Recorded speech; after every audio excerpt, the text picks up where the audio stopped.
Corona के नए variant की विदेशों में फैलने की सूचना है।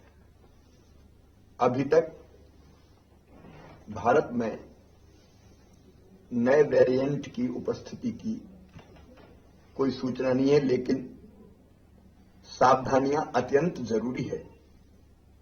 इसलिए आज ही हमने बैठक करके कुछ फैसले किए हैं।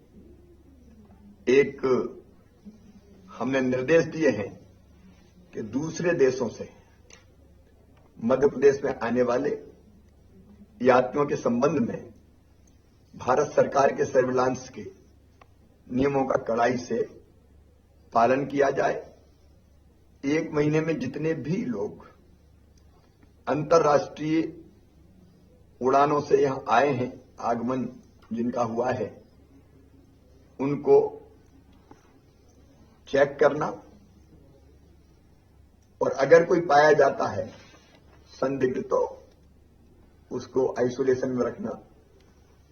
उसकी आवश्यकता है, उसके निर्देश दिए हैं। जीनोम सीक्वेंसिंग के सैंपलों की भी हम संख्या बढ़ाएंगे ताकि अगर कहीं इस तरह की कोई स्थिति बने तो जानकारी का अभाव ना रहे। आज हमने निर्देश दिए हैं, जितनी आवश्यक दवाई है उनकी उपलब्धता सुनिश्चित कर ली जाए, चाहे वो रेमडेसिविर इंजेक्शन हो, चाहे दूसरी दवाइयां हों अलग अलग तरह की, उसकी सबकी उपलब्धता सुनिश्चित करेंगे। ऑक्सीजन की लाइनों से लेके अस्पतालों की बाकी व्यवस्थाएं, ऑक्सीजन प्लांट्स जो हमने लगाए हैं उनको भी चला के देखने के हमने निर्देश दिए, क्योंकि कई जगह उसकी जरूरत पड़ ही नहीं रही थी यार। इसलिए आवश्यक जितनी तैयारी है वो सारी तैयारियां अस्पतालों में दवाई के स्तर पर, फिर रोज जो टेस्ट होते हैं उसके स्तर पर अभी लगभग 58-60 हजार हो रहे हैं। हम उसकी संख्या और बढ़ाने का प्रयास कर रहे हैं।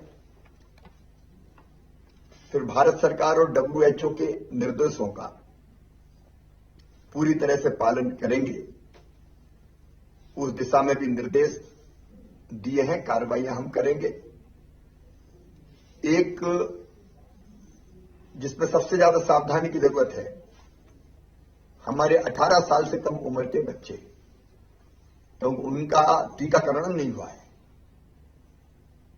और इसलिए हमने तय किया है तत्काल प्रभाव, मतलब कल से, आज तो रविवार है, स्कूल खुलेंगे, लेकिन स्कूल में बच्चों की संख्या 50% होगी। मतलब 6 दिन में से 3 दिन बच्चे पढ़ने स्कूल जाएंगे। 50% कैपेसिटी के कारण 50% एक दिन आएंगे, 50% दूसरे दिन आएंगे।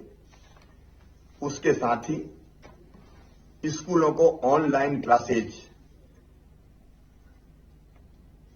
चालू करनी पड़ेगी ताकि विकल्प पालकों के पास रहे कि वो अगर बच्चों को स्कूल नहीं भेजना चाहते तो ऑनलाइन पढ़ाई हो जाए। इसलिए विकल्प सामने रहे। पेरेंट्स की इच्छा होगी तो ही बच्चे स्कूल जाएंगे। बिना पेरेंट्स की अनुमति के बच्चे स्कूल नहीं बुलाए जाएंगे। पेरेंट भेजेंगे भी नहीं, लेकिन हम उनकी अनुमति आवश्यक होगी। सेकेंड डोज टीके का लगभग हमारे यहां 62.5% लोगों को लग चुका है। रोज टीके लग रहे हैं, लेकिन 1 तारीख को हमारे टीकाकरण का फिर विशेष अभियान है, महाअभियान।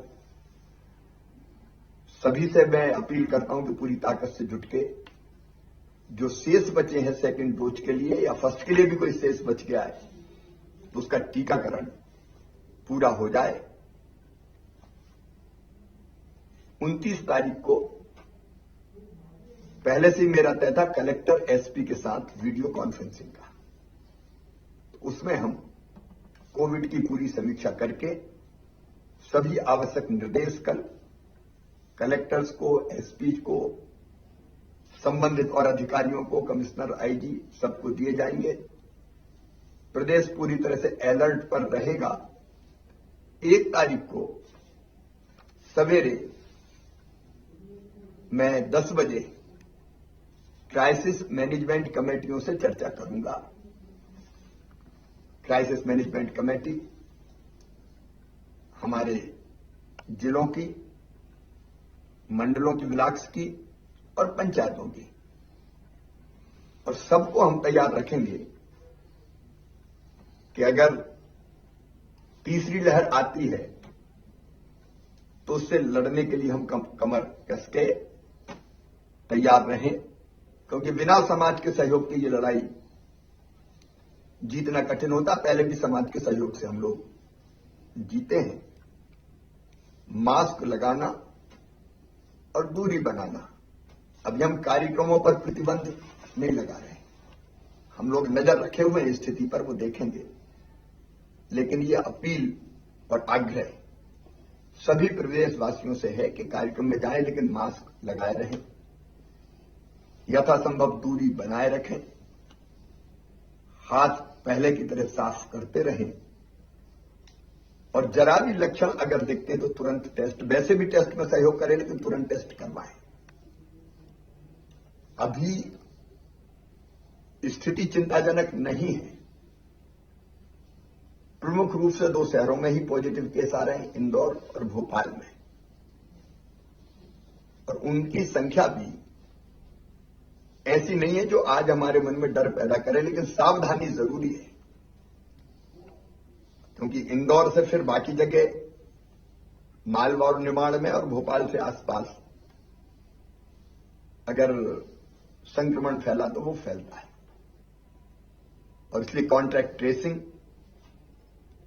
जो पॉजिटिव पाए गए उनका पूरा ध्यान कि वो आइसोलेशन में रहे। कॉन्ट्रैक्ट ट्रेसिंग, अस्पताल में जाने की जरूरत है तो अस्पताल ले जाने की व्यवस्था, ये हम सब करेंगे, क्योंकि अफ्रीका में और दुनिया के कई देशों में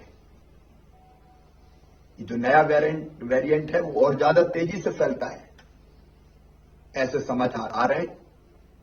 इसलिए सावधानी आवश्यक है, और मैं प्रदेशवासियों से अपील करता हूं कि बिल्कुल भी असावधान ना रहें। संक्रमण फैलने से रोकने के लिए जो आवश्यक नियम है उन सबका पालन करें। सरकार आपके साथ मिलकर कोई कसर नहीं छोड़ेगी। हमारी कोशिश रहेगी कि तीसरी लहर ना आ पाए।